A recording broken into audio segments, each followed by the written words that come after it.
Kern was falling back with the others when Lorcar stopped him. A second burst from the sun gun lit up Kern's features, enough that Lorcar could see the annoyance in his eyes through his retinal lenses. "How many more shots has that plasma gun got?" he asked. "Too few," Kern replied tersely. "We are caught in a viper's nest, and you want an ammo count." Vogan and Rygor moved above them, mounting the platform with the others. From above the sergeants, the guttural retort of bolters sounded with desperate, struggling fire. "And tell me this," Lorcar added, acutely aware of the reptilian's proximity. He fired one-handed to keep the closest at bay, his other hand occupied with doing something else. "How long do you think a craven, ineffective officer like you could keep a command? Your men deserve better."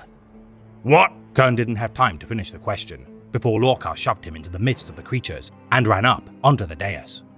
Preoccupied with fighting for their lives, no one saw what had happened, or if they did, no one spoke of it or acted against it.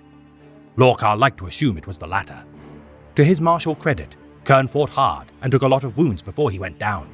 It wasn't the reptilians that killed him though. He had just cleared a little breathing room when he sighted Lorcar staring down at him from the dais and turned his sun gun on the sergeant. He bellowed, "An eye for an eye, brother!" Kern could not have known the fuel cell interface had been tampered with.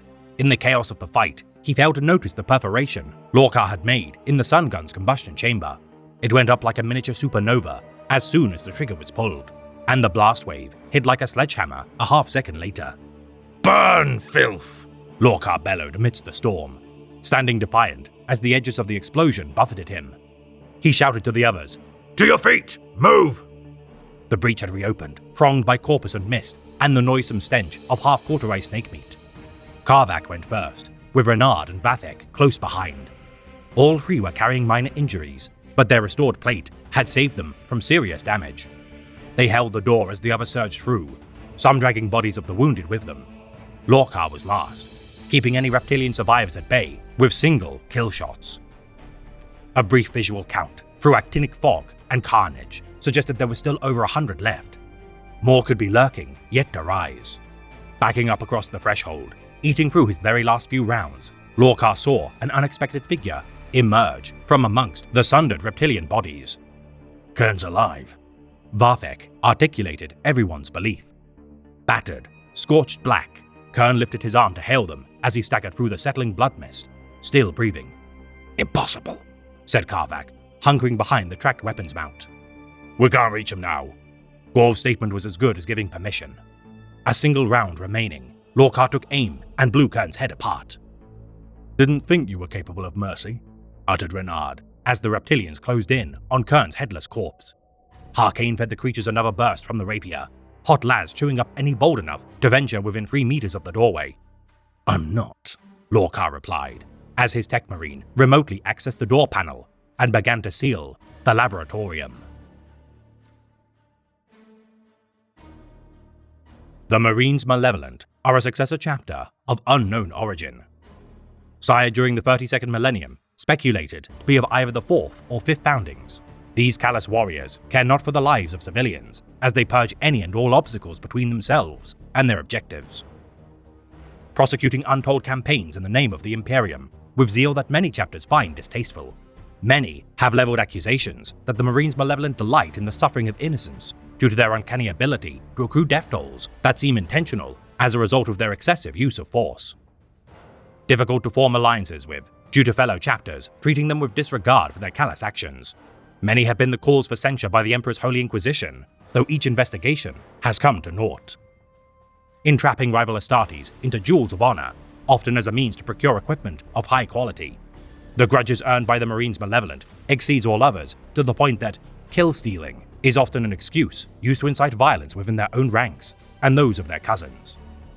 Proud of their impressive war record, which despite their savage nature is unimpeachable for its deeds made to the Imperium's glory, while all question their methods used in prosecuting campaigns, none can deny their effectiveness unconstrained by morals. Their belligerence rivaling even that of the traitor legions, with some speculating their true origins to be that of a Black Shield warband of yore. With no records pertaining to their homeworld, it is likely that their status is that of a fleet-based chapter. Their collateral damage inflicted upon civilians and allies alike, belying their war cry that hate is the surest weapon. Their pilfering of war zones for ammunition, weapons, and even dormant Space Marine panoplies has only further estranged them from their kindred. Intentionally injuring or even killing allies during rescue missions should they refuse to abandon their own kindred for the sake of their mission. Any fatality is an acceptable loss should failing minor objectives not endanger their campaigns. Refusing to allow any librarians of their chapter to establish command positions of their hierarchy due to their scorn felt for Psykers, while some cite the Council of Nicaea as the primary motivator for their disdain.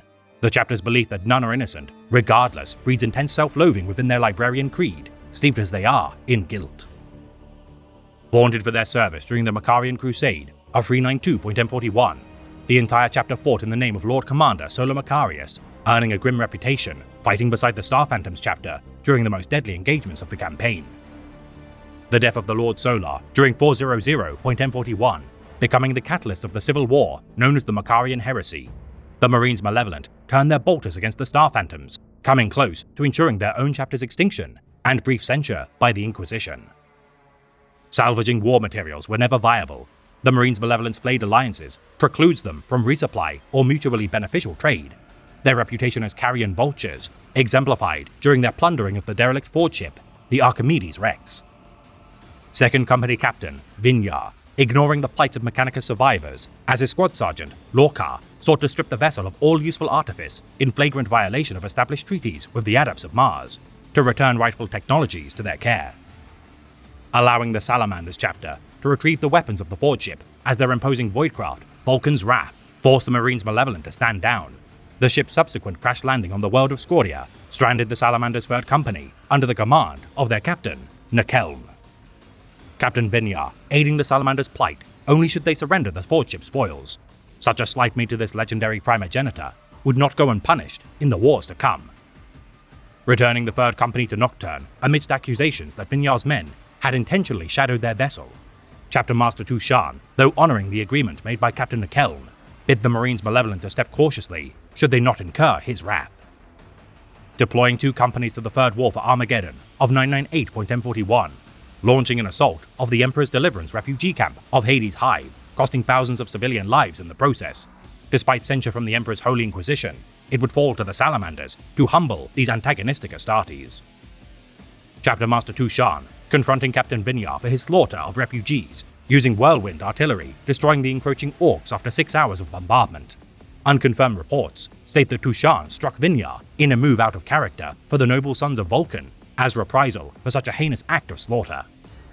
Reputed for their use of ancient Mark 5B Godwin pattern bolters and antique Mark 6 Corvus pattern power armor for millennia, despite their seeming lack of manufacturing capabilities, their elite vilifiers, drawn from every company of the chapter, have regardless marched into battle, armed with weapons of incredible pedigree.